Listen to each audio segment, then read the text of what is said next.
We are very fortunate to have a great keynote address to start off today.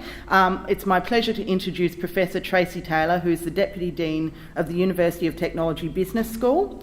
Tracy is a Professor of Sports Management with a particular focus on human resource management and executive leadership development. Her current research is in the areas of cultural diversity management in sport, volunteer management, and sport and security. She is the editor of Sport Management Review and is on the editorial board of several other sport management journals.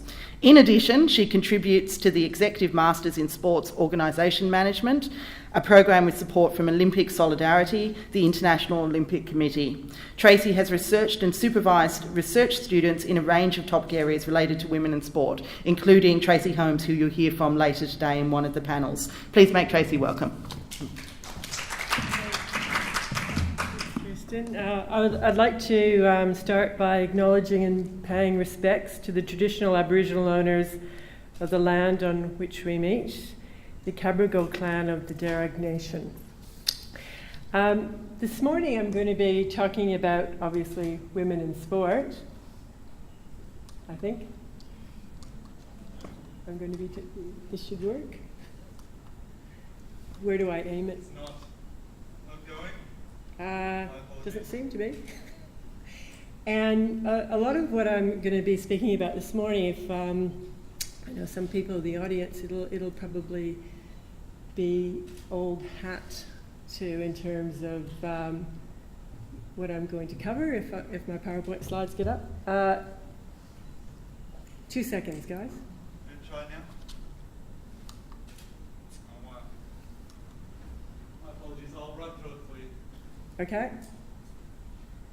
So my topic is women in sport, and it's subtitled Cultural Capital, Social Capital, and Being Omnivores. And the reason that I've put in that subtitle is because while we think about women in sport participation as being about the physical activity of engaging in sport, obviously it's much more than that. It's about a statement on our community and our community values and how we create value within society. Now, cultural capital and social capital, you may be aware, are terms which were coined by Bordeaux to try and capture various activities that we engage in, whether they be sport, whether they be the arts, and how those activities can be used to build value outside of that particular activity itself. So if we look at something like netball, and I'm sure that's where most of the audience is this morning, they're all out on the netball courts in their local communities. And I think particularly back to when my daughter was playing netball, you'd rock up on a Saturday morning, the girls would pull on their sneakers, put on their uniforms, head onto the court to play their game, and in all shapes and sizes in terms of the activities and the girls that are engaging in netball. But there is also a whole community behind that particular cultural activity.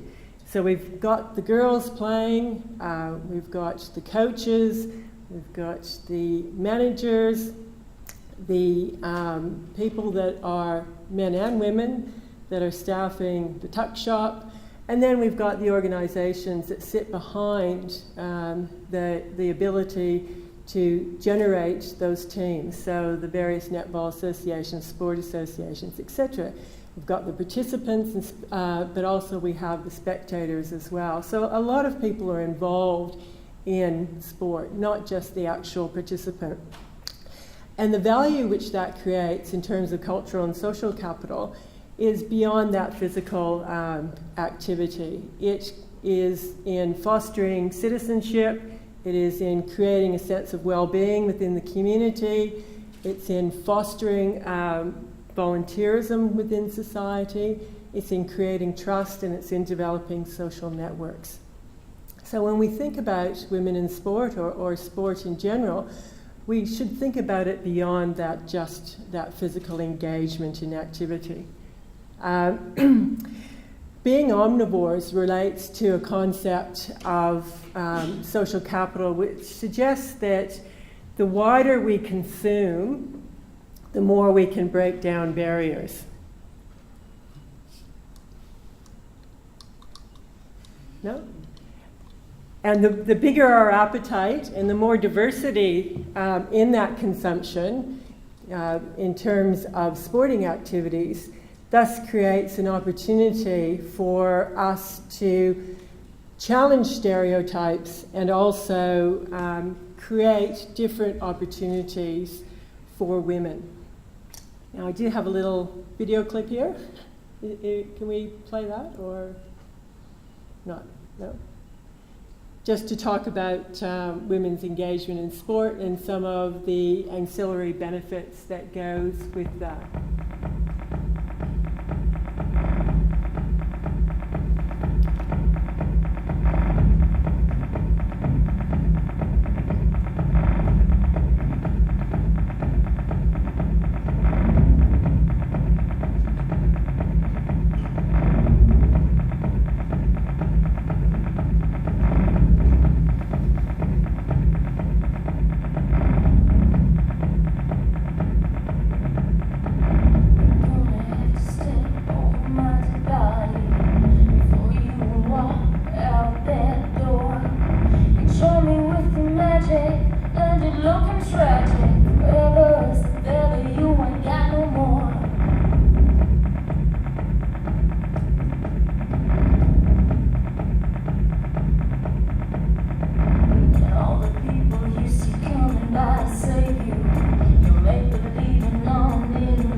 Okay, thanks. And I'm going to talk a bit about progress.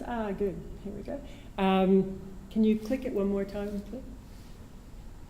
Okay. No? Well, that was an image of a woman on a bicycle, or many women on bicycles. And for those of you who know a bit about women's engagement in cycling will know that in the late 1880s, this was quite a startling sight. Women suffragettes took to the bikes to develop healthy bodies, and they challenged social and cultural norms of the day. And it was seen as quite outrageous at the time. Now, most of the people in the audience are probably not that young to remember or not recall times when we were faced with various gender discrimination within Australia as well. When I first moved to Australia, which was a long time ago, but not that long ago, I thought that when I came here, I would continue playing the sport that I'd played in Canada. I'd played representative rugby union, and I got to Australia and thought, oh, well, there's lots of rugby union in Australia. There won't be any problem me joining a team. And I looked and I looked and I looked, and there were no women's teams at that stage whatsoever. Certainly they came soon afterwards, and you were allowed to play touch, but the thought of playing full tackle back in the late 70s, early 80s was quite alien. And And when I think about it, that represented or was representative of what was going on in Australia culture at that time. The other things that were quite commonplace when you travelled, particularly outside of the large metropolitan areas, were the fact that you had to, if you were a woman, sit in a separate area in country pubs. You weren't actually allowed to sit and drink with men. There was the women's entrance and the men's entrance. And those sorts of things were just reflected in sport. And if you looked at curriculum of sport in schools, there was a very narrow range of sport opportunities available to girls when they were taking physical activity. They certainly weren't allowed to be omnivores at that stage. Things have moved on quite a bit since then, although we still see a range of challenges presented for women and girls wanting to participate in all sorts of different types of sport. And I'll just go through some of the stats on that now. I should finish by saying that the quote by Susan B. Anthony, who is a women's suffragette in the late 1800s, that bicycling has done more to emancipate women than anything else in the world. I stand and rejoice every time I see a woman ride on a wheel. It gives women a feeling of freedom and self-reliance. And that was the other thing that the bicycle did create. It created the opportunity to hop on your bike and get away, get out to the countryside and express your independence away from your household environment. So how much have we progressed? Women in sport in Australia, when we start looking at the statistics of where we are now, and if we look at women in sport as not just athletes and participants, but spectators, sport administrators, coaches, managers, women on boards, etc., we can see that we have made a lot of strides in this area. But we are still behind the men in just about every statistic that you can call up. So here's just a few that I'd like to highlight. So in Australia, these are statistics based on 2011 data of participation in the year preceding 2011. So we're getting close to equal participation of men and women when we look at over 15 years, if you look at it globally. But for those of you who are familiar with statistics, you'll be familiar with the term statistics, down statistics and lies. This covers up a lot of inequity if you start to disaggregate the data. And the Australian government statistics that are reported at a very high level, and the level of participation that's required to be counted as an active participant is once in the last 12 months in any of the activities, so it's not a very rigorous definition. So let's say in general, women are approaching men in terms of overall level of participation in recreation, sport and physical activity. It's not that far removed. It is significantly statistically different though. But when you start to look at some groups in our society, you'll see that the differences are quite stark. For Aboriginal and Torres Strait Islanders, the men participate at 38%, which is quite a bit below the general population. Women from Aboriginal and Torres Strait Islander backgrounds, participation rate is 23%, which is very low. And if you look at the aging process and the different cohorts as they get older, if you look at women over 45 from Aboriginal and Torres Strait Island backgrounds, participation rate is down to 11%, which is dramatically lower than their counterparts in the general population. Again, if you look at women from culturally and linguistically diverse backgrounds, particularly women born outside of Australia in countries that don't have English as first language, participation rates vary from the mid-20s up to about 40%. But Again, if in certain categories, such as women born in North Africa and the Middle East, we've got participation rates down below 20%, which is just not acceptable. What are the most popular sports for women? And there is one area in which women participate more than men in the top 5 sports. So the top 5 sport and physical activities are fitness, cycling, swimming, tennis, and running.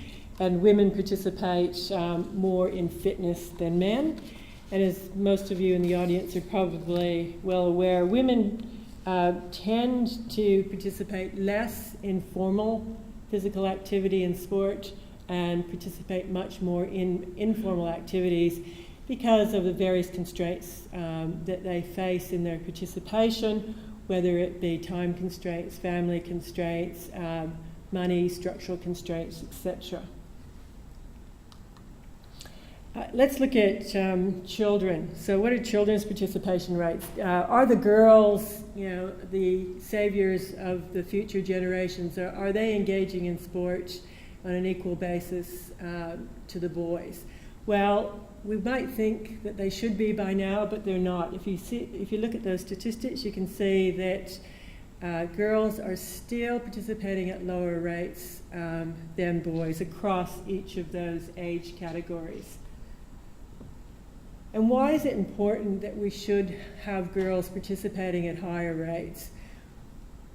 I'm going to show a little video that I think encapsulates some of the benefits that accrue to that participation and gets back to that concept of social capital and cultural capital that can emanate from sport participation. Thanks.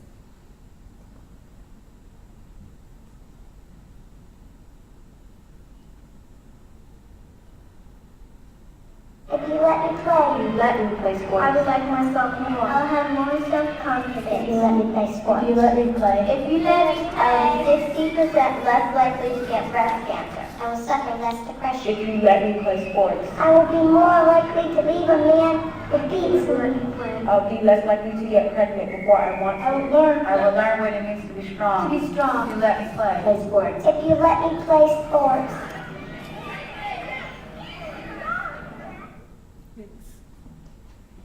So, girls' participation, pretty critical, but what are we finding? That even with the girls' participation rate going up when they're younger, when they hit about 12 to 14, they start dropping out at an alarming rate.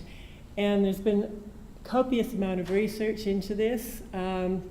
Why are girls dropping out? A lot of it has to do with changing preferences, but we're also finding that girls don't participate because they feel threatened in terms of the clothing that they may be asked to wear, particularly tight-fitting clothing that exposes their body. They are particularly susceptible during puberty to comments about their body and their body image. There's also quite a bit of discussion and debate about when you participate in sport and certain types of sport, whether or not you're stereotyped in various masculine type domains. And if we look at some of the images that we see in women in sport that are perpetuated, you can see that some girls may feel rather threatened. And the conversations with teenage girls are about, well, I don't want to develop muscles, I don't want to have my body exposed. What are boys going to think of me if I'm participating in certain sports? And we have a lot of those dialogues, unfortunately, still being perpetuated. And stereotyping is something which still goes on in the media. And the images that we see in the stories that go along with a lot of women in sport participation are not necessarily positive stories.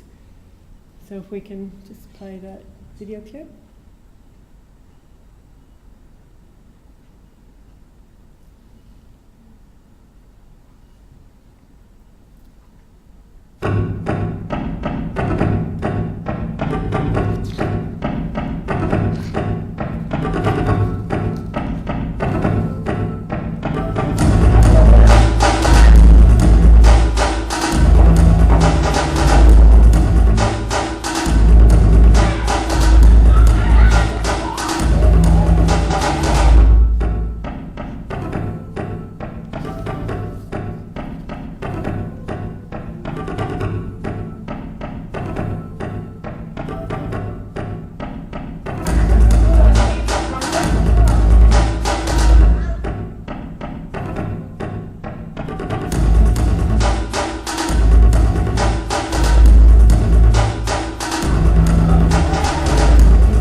So there are a lot of organizations out there trying to project different images of women in sport and girls in sport, trying to challenge those stereotypes and create positive role models for girls.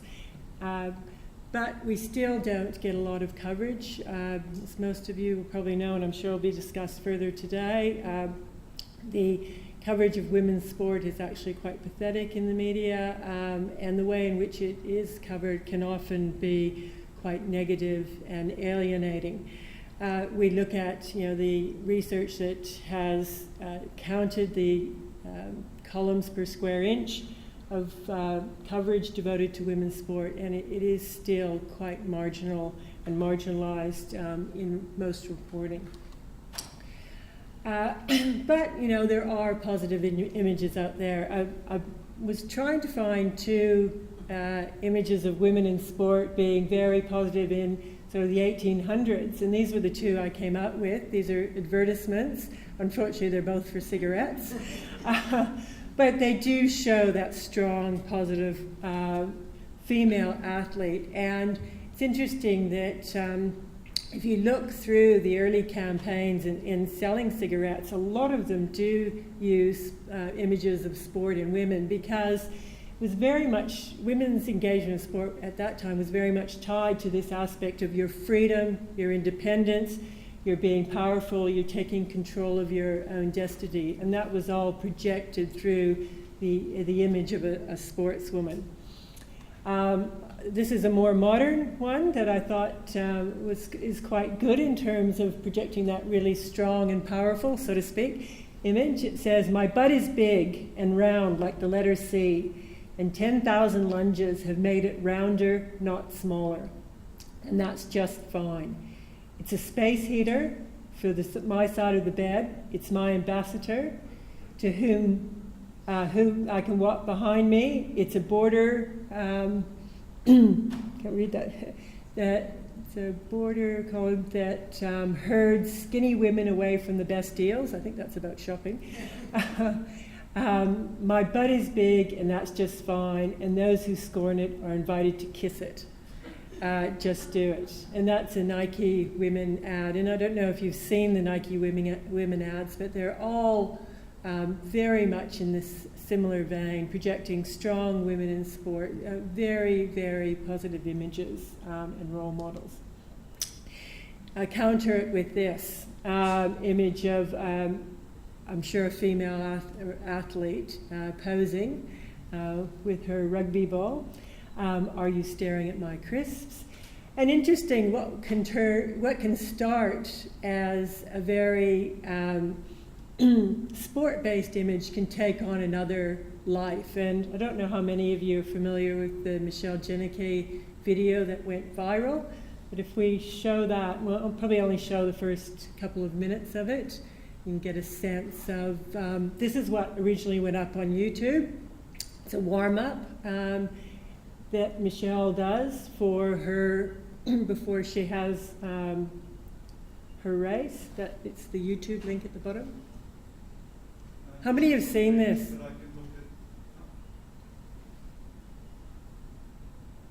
It's not clicking. Michelle Janicki warm-up, not Sports Illustrated. Bikini episodes. Michelle Janicki. Has anyone seen it? Yeah? It's something that was posted just as a film of her warming up before her race, and went completely viral, and has had, yeah, that's it, has led to a lot of unintended consequences. This is what you've been doing? Mom will be pleased. A good day to die hard. It's Thursday. Okay? Bars. Bars.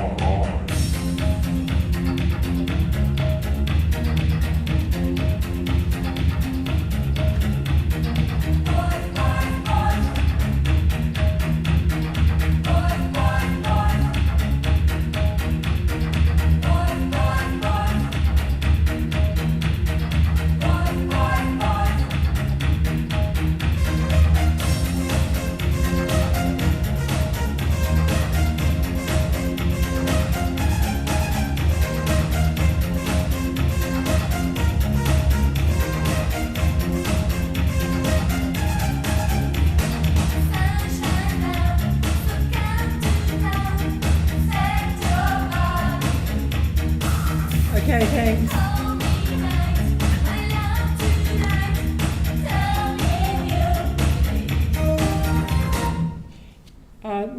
If you follow the trajectory of what's happened since this video went viral, Michelle was then contacted by Sports Illustrated.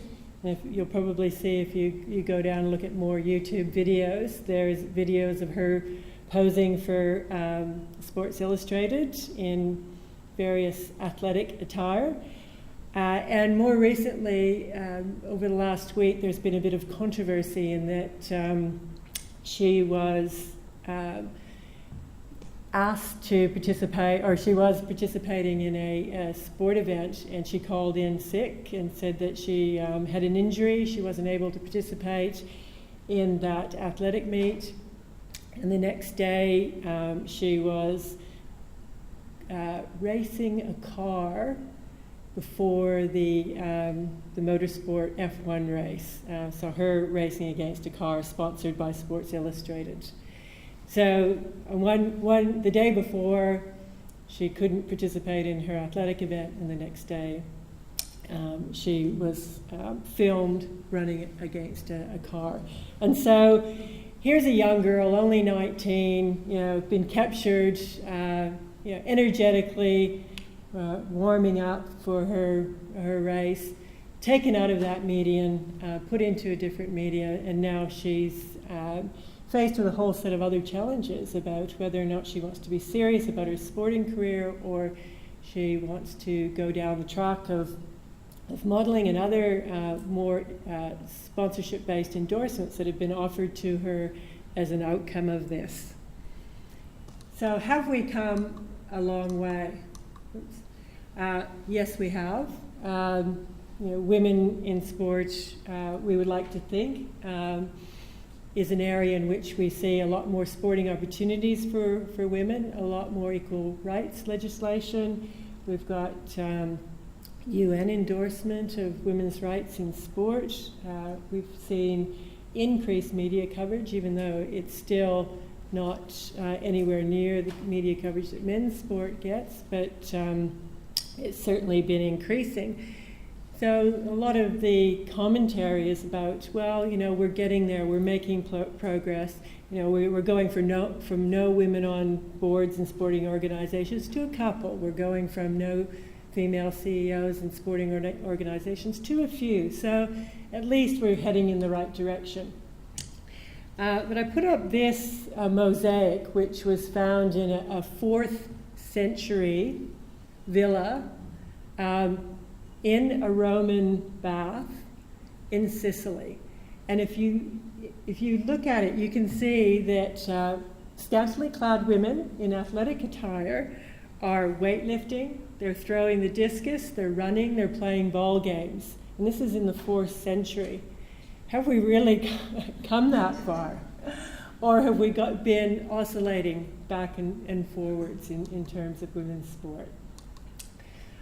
Sport can empower women. It can challenge stereotypes within society. It can create an awareness for gender equity within society as well. And if we look at someone such as Billie Jean King on the right, Billie Jean King was quite instrumental as a top female tennis athlete in promoting women's rights within women's tennis. She founded in 1973 the Women's Tennis Association, and she fought for and achieved equal pay at the US Open. So you would say that she did break a number of stereotypes, and she paved the way for female athletes, particularly in tennis, but that had other consequences in other sports. Not quite sure about how Chloe is busting the stereotype, but and the advent of lingerie football and the franchise into Australia creates some very interesting areas of research, particularly for sports sociologists, as to why this phenomena has taken hold and why lingerie football is such a popular spectator activity, particularly for male audience in the US. Gender equity is also a men's issue, and I made a comment at the beginning. It's lovely to see one male in the audience. But for those of you who were involved in International Women's Week last week, I went to a number of different activities and events, and in just about every single one of those, the audience was 3/4, if not more, females. And you know, women can't do it on their own. Women and men have to do this together.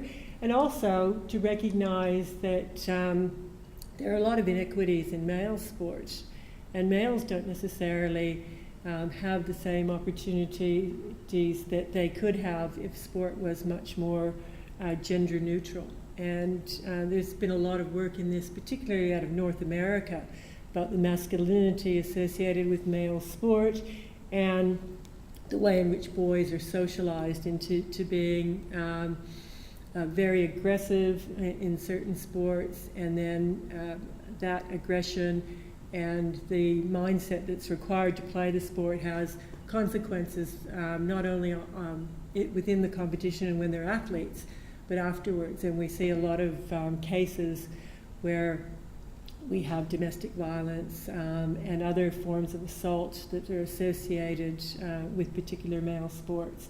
So equity is about both men and women, males and females, engaging in the conversation together about what sport can do, not just as a physical activity, but can do in terms of promoting social and cultural capital for both men and women.